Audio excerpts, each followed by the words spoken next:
Hello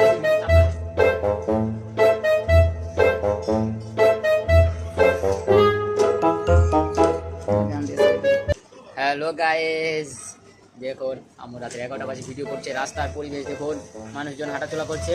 এখানে দেখতে পাচ্ছেন কুকুর ঘুমিয়ে আছে নিচে। ওদিকে একটা মেলা বসেছিল, ছোটখাটো কালী পূজার মেলা, সেই মেলার এখন বন্ধ করে দিচ্ছে গাইস। দেখতে পাচ্ছ মানুষ ভ্যাঙ্গারিতে যা যা বাসা চলে যাচ্ছে। এই পলার একটা ভ্যাঙ্গারি দেখতে পাচ্ছ সামনে থেকে আসছে গাইস। এই দেখতে পাচ্ছ একটা রিক্সা যাচ্ছে। এখন সময় হচ্ছে রাত্রে 11টা, এরপর কিন্তু 12টা বেজে যাবে গাইস। তোমরা সবাই ঘুমিয়ে পড়ো। আল্লাহুম্মা বিসমিকা মুদা ইয়া ঘুমা।